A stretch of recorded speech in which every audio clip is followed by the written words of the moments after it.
Maaf kalau ngomong begini, kenyataannya demikian. Dan baru kemarin terbongkar ada seorang dokter muslim yang soleh, dokter berhasil meruqyah seseorang yang kesurupan jin. Setan yang ada dalam tubuh orang itu diajak berbicara dan berbicara tentang virus corona. Apa kata mereka? Yang membuat virus corona ini adalah Illuminati. This virus that was implemented by the United States in China, is it linked to jinns and magic, or is it just a chemical weapon? The Freemason Lodge has worked on this project for years without reaching the results. Mereka yang menciptakannya dan mereka sudah merancangnya, dan kita sudah tahu semua Illuminati dan Freemasonry punya program 2022. Jumlah populasi manusia di muka bumi ini hanya 500 juta saja boleh lagi yang masih hidup, berarti selebihnya harus mati. Ini program mereka, Pak.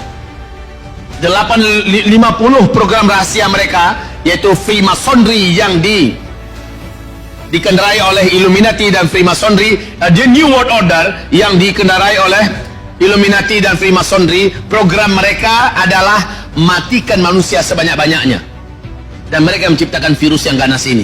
Lalu kata setan itu, kami yang bertugas untuk menyebarluaskannya.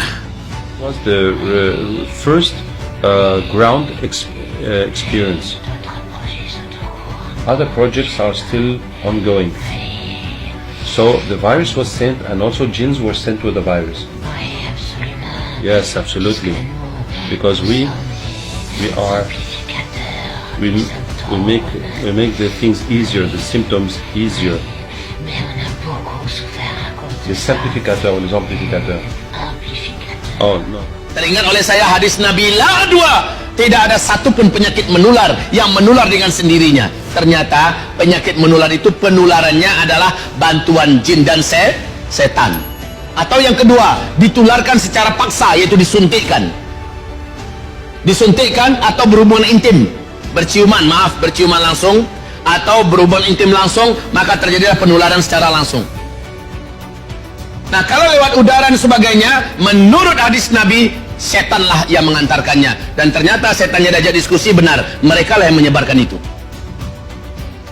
Ketika ditanya kepada mereka, kepada setan kafir ini, kenapa kalian tidak mendatangi orang muslim? Kami tidak bisa menembus mereka. Ini penting, Pak. Bu, kami tidak bisa menembus orang-orang muslim. Orang muslim yang macam mana? Orang-orang muslim yang menjaga agamanya dan berpegang erat dengan agamanya. Mereka sholat dan tidak bermaksiat. Tubuh mereka mengeluarkan cahaya. Virus yang kami bawa tidak bisa menembus dan memasuki cahaya yang ada keluar dari tubuh mereka. Ini pernyataan setan itu. Allahu Akbar. Masya Allah, ini betul perlu diingat, Pak. Kalau ada muslim-muslim yang kena, pasti muslim itu ahli maksiat. Atau baru saja dia melakukan maksiat yang besar.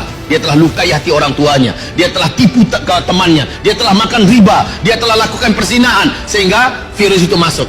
Adapun muslim yang soleh, yang taat, berkat solatnya, seperti kata Rasulullah, as-solah ila solah fama bainahuma kafaratun lima bainahuma. Dari solat kepada solat, di antara keduanya itu adalah, antara solat ke solat itu adalah pelindung untuk si muslim itu. Jadi muslim, kalau kita jaga solat kita demi solat, kita terlindungi, Pak. Walaupun satu lift terkena COVID-19 dan kita ada di tengah-tengah mereka, semuanya serentak batuk mengeluarkan virusnya, kita menjaga zikir, kita menjaga solat, kita tidak bermaksiat kepada Allah, maka takkan ada yang tembus dengan izin Allah, takkan ada yang tembus. Percayalah itu, wahai Bapak Ibu yang kami muliakan. Oke, kita kembali. Lalu berikutnya, kata Rasulullah berikutnya, nanti di akhir zaman akan ada tahun-tahun di mana umatku akan terhalang melaksanakan ibadah umroh dan haji. Allah. Kok hadis Nabi banyak terjadi di zaman kita ya? Kan itu pertanyaan kita akhirnya. Kenapa terjadinya di zaman kita?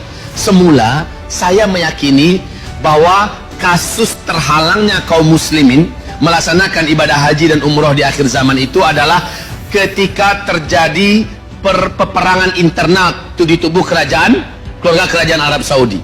Sebagaimana yang kita tahu, 3 pangeran sekarang ini sedang perang dingin, Pak.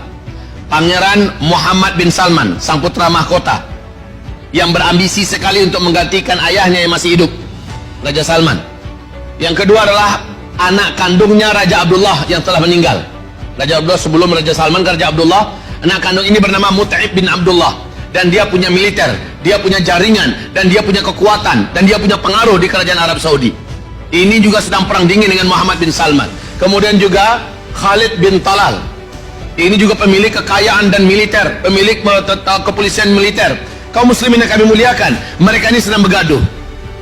Pikir hati saya, ini terjadinya penghalangan untuk orang melaksanakan ibadah haji dan umrah ketika meninggal Raja Salman. Mereka bertiga kelahi, perebutan kekuasaan, dan akhirnya tentulah negara ini akan menghalangi orang-orang untuk melaksanakan ibadah karena keselamatannya tidak terjamin. Betul? Dan negara-negara luar pun pasti akan menghalangi rakyatnya akan berangkat umrah dan haji sebab sedang ada perang di Saudi. Logika yang bisa dipahami sekarang itu begitu. Ternyata Allah percepat ini dengan cara penyebaran virus corona ini.